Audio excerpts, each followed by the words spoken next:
Bueno, ¿cómo andan? ¿Cómo está la cosa? ¿Bien? Hace un rato estuve viendo las notas de los parciales y también todos los mensajitos que dejaron en el chat del aula virtual. Así que bueno, eh, parecía, parecía el muro de los lamentos. Me hicieron reír algunas cosas. Bueno, bienvenidos a la universidad. Estas son las cuestiones que no nos gusta que nos pasen, pero bueno, que forman parte del proceso de formación. Así que bueno, bienvenidos al muro de los lamentos. Vamos a ir subiendo el aula. No se asusten, no pasa nada. Un tropezón lo tiene todo. Dos tropezones lo tuvimos un montón en la carrera, así que bueno. Pararse, ponerse de pie y seguir remándola, ¿sí? Vamos a... me hizo mucha gracia algunos mensajes, ¿no? Pero tan interesantes, mucha cuestión. Vamos a empezar a ver lo que es tejido óseo y sistema esquelético. ¿Sí? Sistema esquelético. A modo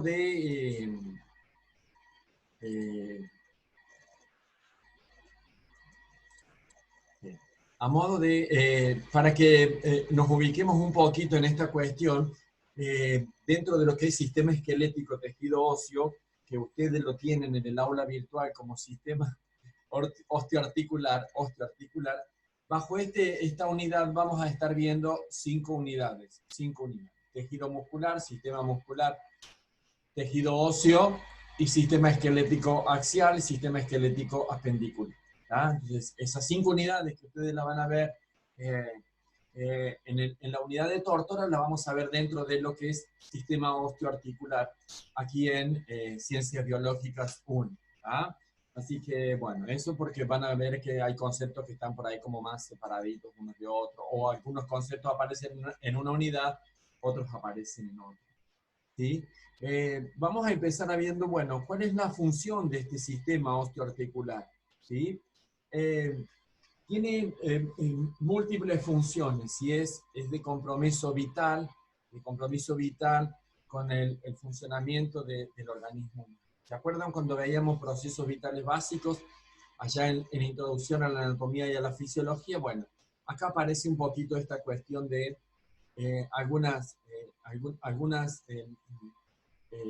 algunos procesos vitales básicos estrechamente vinculados con este sistema osteoarticular.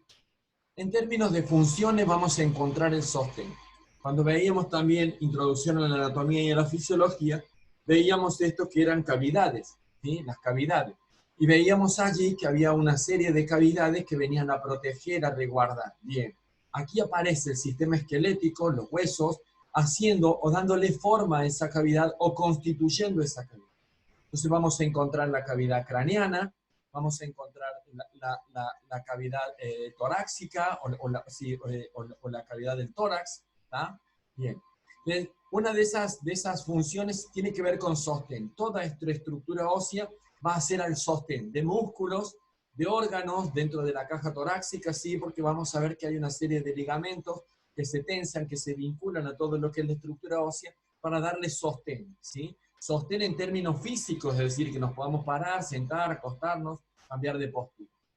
Esta función de la protección tiene que ver con eso que le hablaba recién, ¿sí? Básicamente con todo lo que tiene que ver con cavidades, ¿sí? Cavidades que van a proteger en esta cuestión de que si tenemos un traumatismo, un impacto, un golpe, una caída, una contunción, esta estructura ósea va a proteger, en el caso de la cavidad craneana, todo lo que es la masa encefálica. En el caso de la médula espinal, la columna vertebral va a proteger a la médula espinal. En el caso de la caja torácica, todo lo que tiene que ver con los pulmones, con los riñones, con el corazón, ¿tá? Ahí aparece esta función de protección. Esta función de movimiento tiene que ver un poco con esto que les decía recién. ¿Movimiento de sustancia dentro del cuerpo? Sí, pero principalmente el movimiento del organismo humano para cambiar de postura, para tomar una postura de actividad, una postura de descanso, ¿sí? Para desplazarse, caminar, correr, andar en bicicleta, ¿tá? Ahí lo vemos en esta función del movimiento, ¿sí? Esta función de la homeostasis de minerales tiene que ver, recuerden, esta homeostasis de minerales, ¿sí? va a hacer que la homeostasis de minerales va a hacer que se mantengan dentro de los valores homeostáticos o valores de referencia o valores normales determinados minerales. Este sistema esquelético o el tejido óseo principalmente va a trabajar sobre dos, el calcio y el fósforo. Básicamente porque son dos minerales que convergen en todo lo que tiene que ver el tejido óseo y que van a hacer a todo lo que es la consistencia, la firmeza, ¿sí?, de ese tejido óseo. La producción de células sanguíneas, ya vamos a ver ahora cómo está constituido un hueso, pero cuando veíamos sistema cardiocirculatorio, veíamos hemopoiesis, ¿sí?, como ese proceso que tenía que ver con la producción de células sanguíneas, ¿tá? Y cuando veíamos sistema urinario, veríamos la eritropoyetina, que era una hormona que iba a estimular la médula ósea roja, ahí está, médula ósea roja, para la producción o para la hemopoiesis o para la producción de células sanguíneas. Entonces, en el interior de algunos huesos aparece un tipo de médula ósea, que es la médula ósea roja, y que producto de ser estimulada por esa eritropoyetina, va a desencadenar el proceso de hemopoiesis o de producción de células sanguíneas. Leucocitos, eritrocitos, plaquetas, ¿sí? Y esta otra función que tiene que ver con el almacenamiento de triglicéridos. Los triglicéridos son las grasas en el organismo. Toda vez que son reservadas para una eventual demanda de energía que pueda tener el organismo humano, y producto de no tener la ingesta oral, va a tomar esas grasas y va a hacer que se metabolicen, que se dividan, que se partan, y poder de esa manera utilizarlas, todo el tramado celular del organismo humano, a fin de poder obtener energía.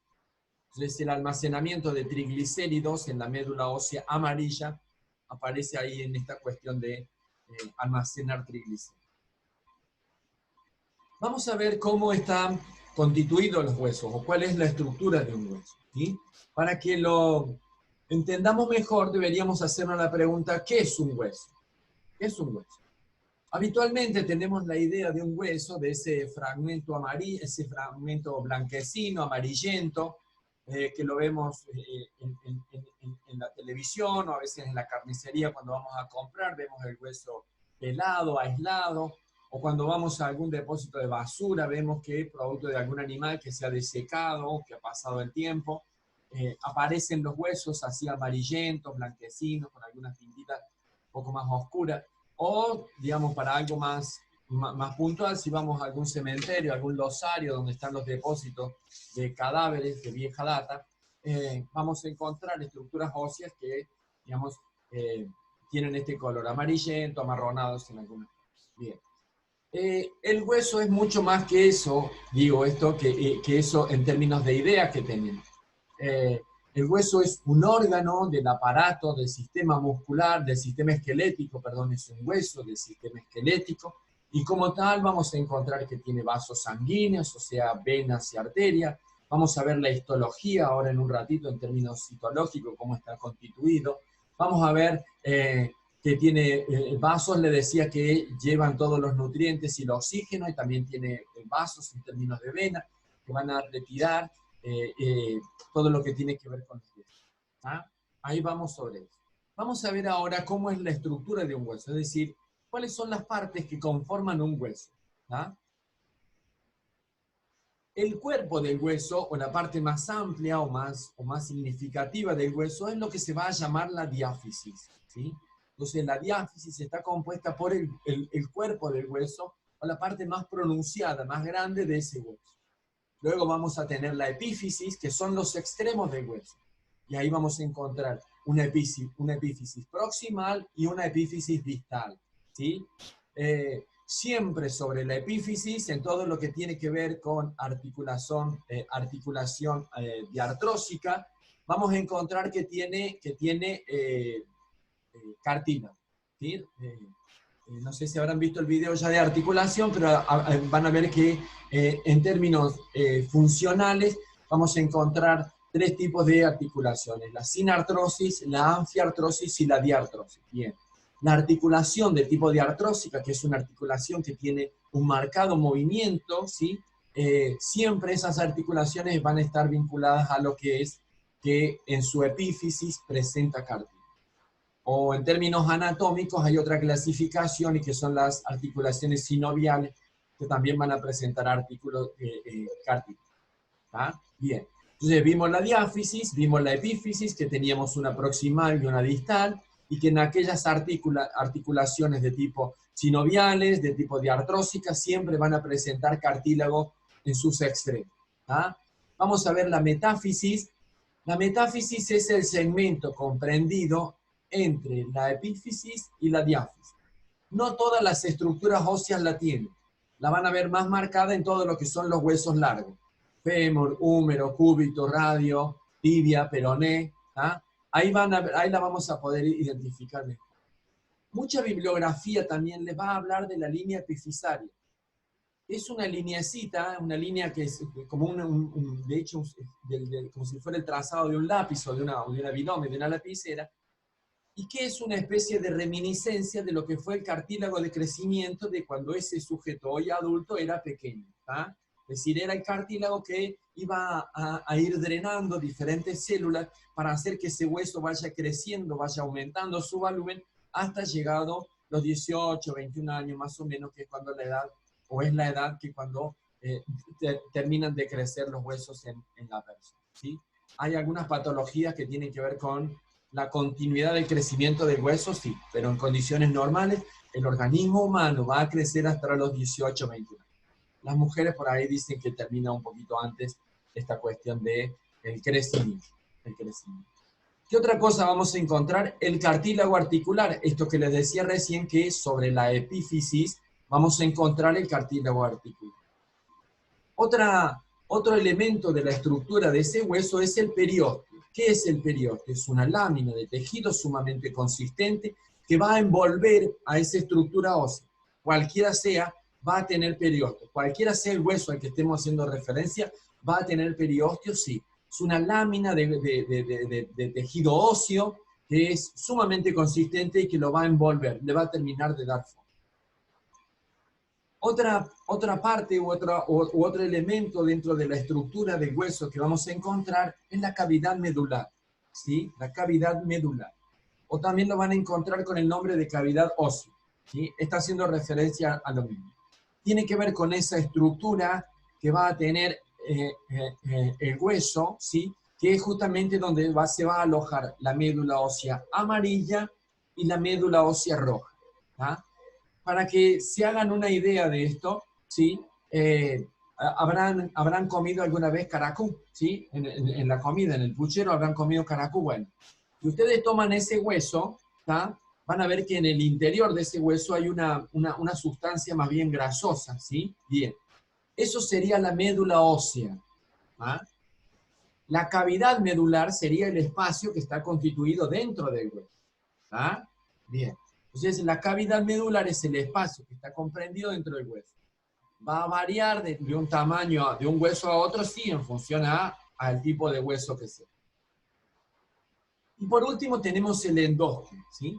El endósteo, que, digamos que es una lámina de tejido que va a estar revistiendo todo lo que es la cavidad medular, es decir, ese interior del hueso, ese tubo interior que presenta el hueso. Este endósteo es una membrana de tejido, una lámina de tejido que lo va a revestir, lo va a tapizar en su interior y que tiene como característica particular que está constituido por células osteógenas.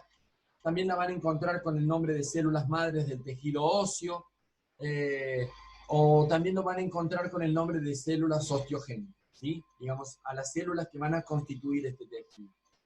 Es el tejido que va a hacer que va a ir drenando célula a célula, momento a momento, para ir reparando y manteniendo todo lo que es la estructura ósea de ese hueso. ¿Está? Bien. Vuelvo a decirles, el hueso es un órgano del sistema esquelético que va a cumplir una función sumamente importante en varias cuestiones que tienen que ver con el sostén, el movimiento, el desplazamiento, la homeostasis de minerales, la producción de células sanguíneas, el almacenamiento de triglicéridos. ¿Ah? Tiene vasos, tiene venas, tiene arterias, tiene nervios, ¿sí? tiene tendones, tiene ligamentos, ¿ah? Entonces, vuelvo a decirles, es un órgano sumamente complejo, que no es precisamente ese peladito blanco que habitualmente vemos en, lo vemos aislado cuando lo vemos aislado del organismo humano.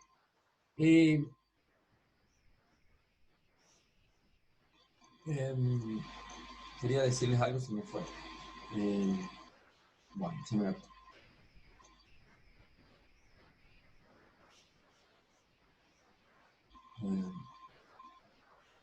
Ahí me acordé.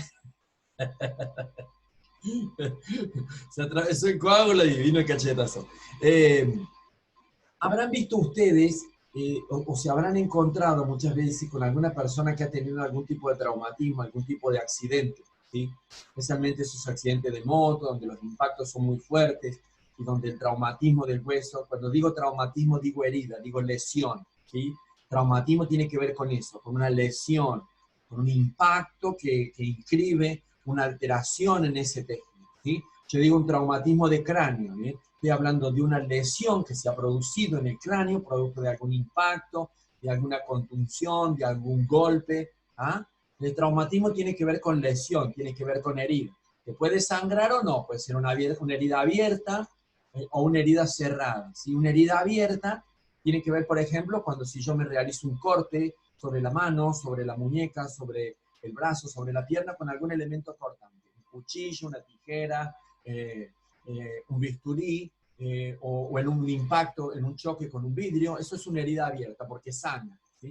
Pero esa herida puede ser cerrada, sí, si yo tengo un impacto fuerte y al cabo de algunos días voy a empezar a ver el hematoma, el dolor, la molestia, bien, ahí tenemos un tipo de herida cerrada. Esto como un datito así que para que lo vayan incorporando. Les decía que habrán visto esos accidentes grandes donde hay fractura de fémur, de tibia, de peroné, traumatismo de rodilla, donde hay una pérdida significativa de sangre. Eso tiene que ver porque cada uno de estos huesos están vascularizados, es decir, son alcanzados por vasos sanguíneos, arterias, venas, en algunos casos vasos de un calibre sumamente importante, de manera que cuando se fractura, cuando se lesiona ese hueso, a veces se desplaza y ese astillaje del hueso termina como cortando el vaso. Entonces comienza a sangrar hacia el interior cuando la fractura no es expuesta, hacia el interior de la zona donde esté, digamos, donde se haya producido la lesión. ¿Ah? Bien. Vamos a ver ahora esta cuestión de la histología del hueso. Es decir, esta plaqueta que tenemos acá un poco como que pretende contarles o mostrarles a ustedes todas estas cuestiones que veníamos viendo recién. La epífisis del hueso, el canal medular, ahí vemos el interior, y vemos que hay una serie de vasos sanguíneos, venas, arterias, el periósteo como membrana que también está vascularizado, esas lineecitas rojas que ustedes ven ahí son bifurcaciones de vasos sanguíneos que tienen como objeto poder alcanzarle a cada una de las células de este sistema esquelético, de este hueso puntualmente, o del tejido óseo, todos los nutrientes que necesita. ¿Sí? Los vasos y las arterias que ingresan a tienen, estos huesos, esta estructura ósea, tienen unos orificios, ¿sí? Que se llama el orificio de nutricia o el orificio nutricial. Lo van a encontrar con ese nombre. Y van a encontrar también que el vaso, ya sea una vena o una arteria que ingresa por ese orificio inicial, se llama la arteria nutricia o la vena nutricia. Básicamente, cuando estén haciendo referencia a eso, están hablando de vasos sanguíneos que van a alcanzar una estructura ósea a fin de aportarle nutrientes y retirarle los desechos. ¿Ah? Bien. Vamos a ver ahora cuáles son los diferentes tipos de células que van a encontrar, que van a encontrar dentro de lo que sería el tejido óseo. ¿Sí? El tejido óseo. Vamos a encontrar las osteógenas, ¿sí? Recuerden ustedes, las osteógenas o células osteogénicas son las células o células madres óseas, también, son las células que principalmente van a estar constituyendo todo lo que es el endósteo, ¿sí? Esa lámina de tejido que va a revestir en el interior todo lo que son las cavidades medulares, ¿sí? Tienen la función de replicarse, de digamos, de duplicarse, de drenar otra célula de iguales características, de replicarse en otras células de iguales características, que van a ir sufriendo una serie de procesos, ¿sí? Esa célula que se replica es el osteoblasto, ¿sí? Que lo van a encontrar con el nombre de osteoblasto o osteocito inmaduro. ¿Ah? Cualquiera de los dos nombres es el mismo. La mayoría de la bibliografía se hace referencia a osteoblasto, que en definitiva es una célula que es, que digamos, una replicada a partir de las células osteógenas, que tiene la función de ir evolucionando, ir madurando, hasta convertirse en un osteocito, que es la célula que va a ser la encargada de mantener y de reparar toda eventualidad que pudiera presentarse dentro de lo que sería el tejido óseo. Este osteoblasto, a medida que va creciendo, que va evolucionando, va a ir drenando una sustancia que tiene que ver con colágeno, con elastina, ¿sí? Y es lo que le va a ir dando la forma hasta madurar y constituirse en un osteocito, que vuelvo a decirle, es una célula del tejido óseo que va a hacer al mantenimiento, a la reparación de todo lo que es el tejido óseo. ¿Qué diferencia tenemos entre un osteocito y una osteógena? Que la osteógena es una célula que va a producir osteoblastos y el osteocito ya es una célula madura que va a terminar desapareciendo o siendo resorcida una vez que haya cumplido su ciclo. ¿Ah? Y otro tipo de célula, que en términos de tamaño es bien superior a las anteriores, son los osteoclastos, que son los que se encargan de limpiar, por así decir, todo lo que tiene que ver con el tejido óseo, ¿sí? Son las encargadas de resorcer, de destruir todo el remanente de tejido óseo digamos, perdiendo su fisiología y de esa manera poder darle lugar a la aparición de lo que es el tejido óseo nuevo. ¿Ah? Bien. Entonces, 4 tipos de células bien diferenciadas unas de otras. Recuerden que son células, que cada una de ellas tiene su núcleo, tiene su citoplasma, ¿sí? Tiene su cuerpo, tiene su soma, de manera que necesitan nutrientes. Allí aparecen esta placa que veíamos anterior, toda esta vascularización para poder alcanzarle todo lo que tiene que ver con los nutrientes, oxígeno, ¿sí? Los nutrientes y también para todo lo que tiene que ver con sacarle los desechos y el dióxido de carbono. ¿Ah? Un poco eso. ¿Ah? Vuelvo a decirles 4 tipos de células claramente diferenciadas unas de otras en términos anatómicos y en términos fisiológicos. ¿Ah? Bien. Vamos a ver ahora cuántos tipos de tejido hay. Básicamente o principalmente hay 2. ¿Hay más? No, hay 2. ¿Ah? Pueden presentarse por ahí algunas combinaciones entre compacto y esponjoso, pero no va a variar en gran manera. Vamos a encontrar el tejido óseo compacto, que básicamente lo vamos a encontrar, digamos, en todo lo que son en los huesos cortos, constituyendo casi la totalidad de esos huesos, en los huesos planos, ¿sí? En los huesos largos, como el caso de un fémur, donde podemos ver ahí la corteza de ese hueso, ¿sí? La corteza de ese hueso está dada por lo que sería hueso compacto. Y el hueso esponjoso está en su interior. Ahí tenemos la médula, esa vascularización que vemos por allá arriba. ¿Qué diferencia hay entre el hueso compacto y el hueso esponjoso? Es que justamente el tramado del tejido del hueso esponjoso se parece mucho a una esponja. Son una especie de trabéculas ensambladas una con otra y que le dan esa especie de tramado de esponja, ¿sí? En ese tramado de esponja, ¿sí? Que, por ejemplo, con el hueso que tenemos en la placa, es donde se va a alojar la médula ósea roja. Médula ósea roja que después tiene que ver con la función de producción de células sangre. ¿Ah? Bien. Vamos a hablar un poquito ahora de lo que es médula ósea. ¿Sí? Médula ósea. Cuando veíamos recién esta cuestión de las funciones del aparato del sistema óseo, del tejido óseo, del sistema esquelético, hablábamos allí que había había la producción de células sanguíneas, ¿sí? Que había también el almacenamiento de triglicéridos. Bien, en esta plaquita que vemos aquí, van a ver que la mayoría de la bibliografía va a tomar siempre el fémur como hueso para trabajar todo lo que tiene que ver con el contenido de la estructura ósea, dado que es el más largo del organismo humano, ¿sí? Y el que mejor posibilita ver toda esta cuestión en términos anatómicos y fisiológicos de la estructura ósea, ¿sí? Ahí vemos el fémur, ¿sí?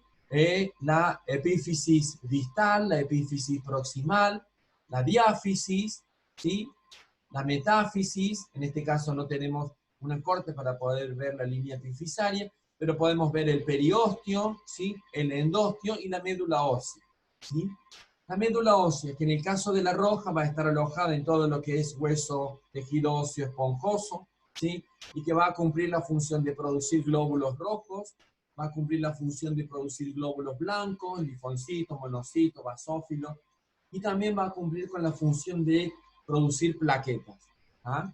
Bien, esta plaquita que tienen aquí al costado es una toma de médula ósea. Habrán oído hablar alguna vez de lo que es la leucemia o el síndrome leucemoide o el cáncer en la sangre. Bien, atento que es el sitio o el área que tiene competencia en esta cuestión de producir células sanguíneas, justamente se le estudia allí. Entonces, con esa hojita ahí de Hashimi, que se llama la hojita, que tiene como una especie de sacacorcho, para que tengan una idea, o ese rulito así que se incrusta en la médula, en la cresta, en la cresta ilíaca, que es donde se encuentra digamos, también tejido óseo esponjoso, y se toma allí una muestra de médula ósea para ver todo lo que tiene que ver con la fisiología. ¿Ah? Entonces, médula ósea roja, médula ósea amarilla. Médula ósea amarilla es un tejido de tipo liposo o de tipo lipídico, o que es grasa, y que tiene la función que se acumula en lo que es la diáfisis principalmente del hueso, y que va a cumplir la función de almacenar triglicéridos, a fin de que si ese organismo humano eventualmente tiene alguna demanda de grasa, va a poder dar respuesta por allí. ¿Ah?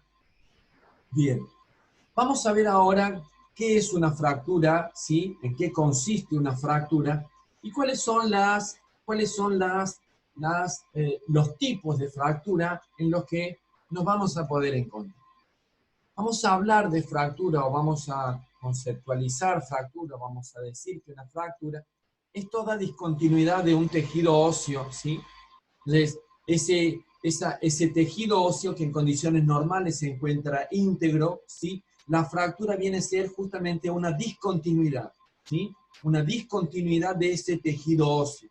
De manera que hay una interrupción allí del tejido y que va a necesitar por parte del organismo humano desencadenar todo un proceso para poder cicatrizar ese hueso, para poder evolucionar ese hueso de ese estado de enfermedad o de ese estado de lesión a un estado de salud. ¿Ah? Bien. En términos de fracturas hay como varios tipos. Vamos a ver acá los más significativos o los que habitualmente van a encontrarse en los diferentes servicios, ¿sí? Esta que ustedes ven aquí, la primera, que la van a encontrar con el nombre de fractura abierta o fractura expuesta, y alguna bibliografía también por ahí la llama fractura compuesta. ¿Ah? Tiene que ver con un tipo de fractura o con una discontinuidad de ese tejido óseo producto de alguna lesión, de un impacto, de un traumatismo, y que va a hacer que un fragmento o parte de ese elemento óseo, de ese tejido óseo, de ese hueso, se va a abrir hacia el exterior, va a tocar el exterior, es decir, va a lesionar todo lo que es la estructura muscular que va a rodear ese hueso, la piel y demás, y va a quedar el hueso expuesto. En condiciones normales, vean ustedes, esta estructura ósea es un hueso estéril, es decir, no hay presencia de ningún tipo de microorganismo. Y atento a la fisiología tan importante que cumple en esto del cuerpo humano, no es viable o no es compatible la vida con bacterias, con virus, con bacterias dentro de la médula ósea. ¿Ah? Eso es lo que van a encontrar con el nombre de osteomielitis. ¿Ah? Bien, ¿qué es la osteomielitis? Una infección de la estructura ósea de los huesos, producto de alguna lesión, de algún impacto y demás. ¿Ah? Porque se fracturó y no la resolvió bien a la fractura, porque fue una fractura expuesta y no se la resolvió adecuadamente, no se la curó, no se la trató de manera adecuada. Bien. ¿Ah? Entonces, no es viable, no es posible ningún tipo de elemento, virus, bacteria, hongo, que pueda alcanzar esta médula ósea. En condiciones normales es estéril. Y cuando digo estéril, digo que no hay presencia alguna de ningún tipo de microorganismo. ¿Ah? Bien. Entonces, en esta fractura expuesta, abierta o compuesta, es una fractura sumamente compleja, que va a necesitar a la hora de poder resolver esa fractura una serie de abordajes en términos médicos, en términos de cuidado de enfermería, sumamente significativos. De todos los tipos de fracturas que vamos a ver, esta es la más compleja, esta es la más, digamos, la que reviste mayor gravedad. ¿Ah? Bien.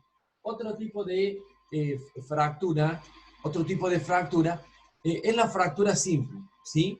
Que a diferencia de la fractura expuesta o compuesta o abierta, esta fractura hay una separación del hueso, posterior al traumatismo, al impacto, al golpe, que rompe esa estructura ósea, que lesiona ese tejido óseo, pero que, digamos, la estructura ósea no sufre mayor desplazamiento, sino que queda en su lugar, lesionada, pero queda en su lugar.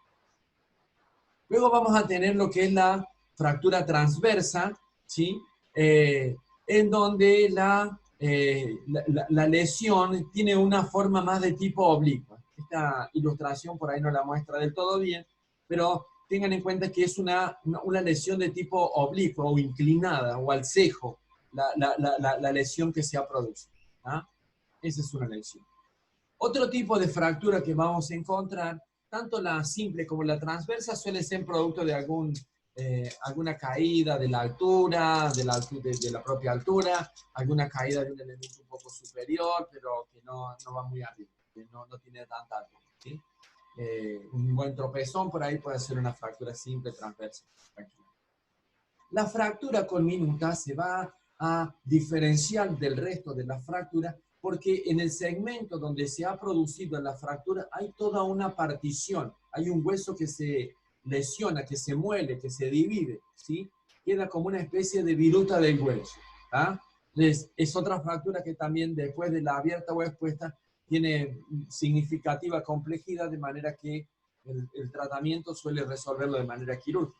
Tienen que ir al quirófano para limpiar y algunas veces hasta hay que ponerle alguna prótesis, una cosa así. ¿Ya? Es la fractura conminuta. Es una fractura en donde la lesión está dada porque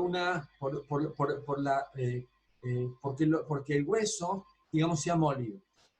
La van a ver mucho cuando algún elemento cae, por ejemplo, sobre el brazo, que se le desprende algún caño, alguna superficie importante y lo aplasta el brazo, y en el brazo, la pierna o donde sea, aparecen este tipo de fracturas, las van a ver por ahí.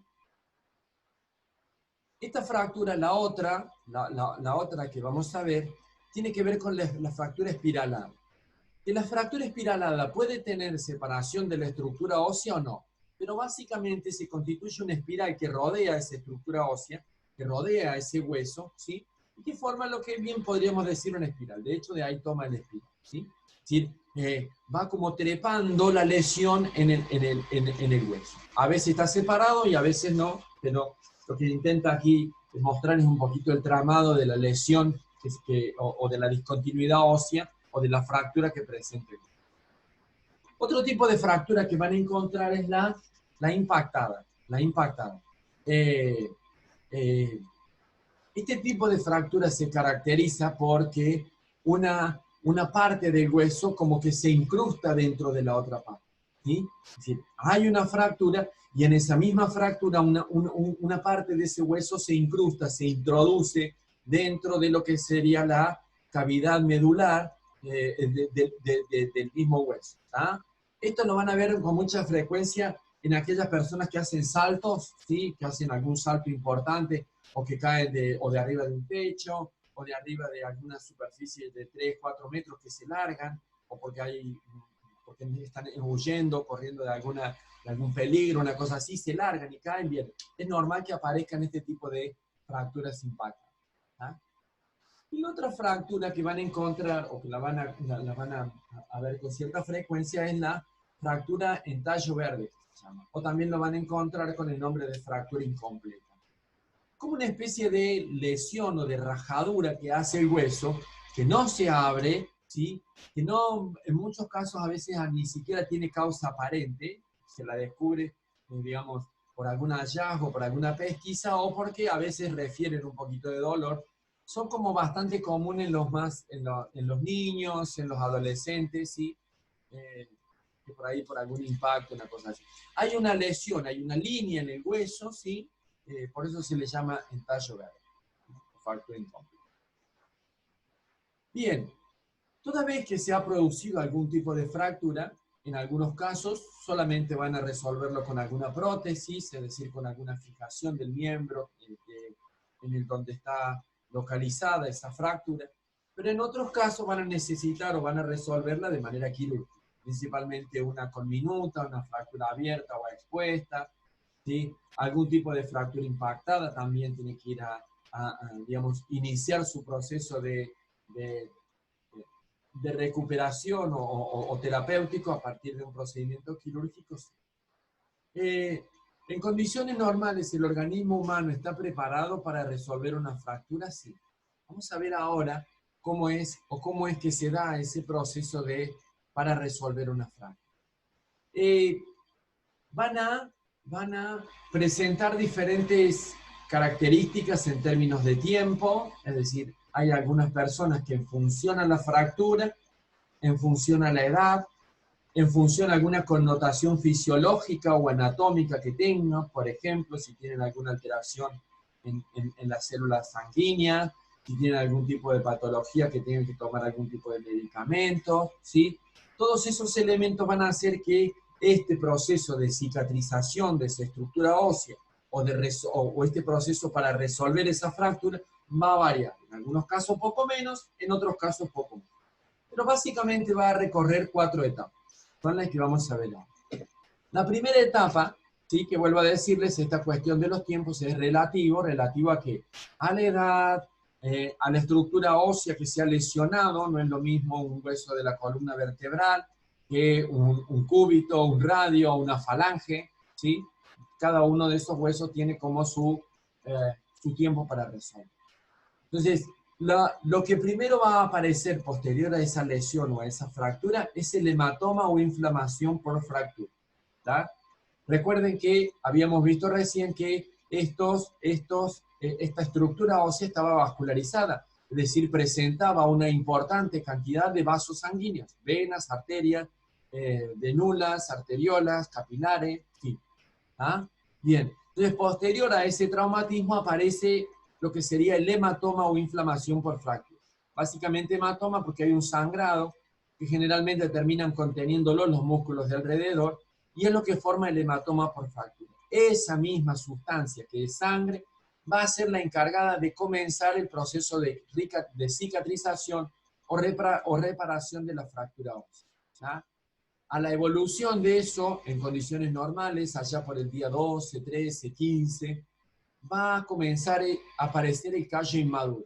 Es decir, ese proceso de cicatrización comienza a evolucionar, ¿sí? Y comienza a solidificar, a sellar este hueso. Aparecen aquí una serie de reacciones fisiológicas en el organismo humano, ¿sí?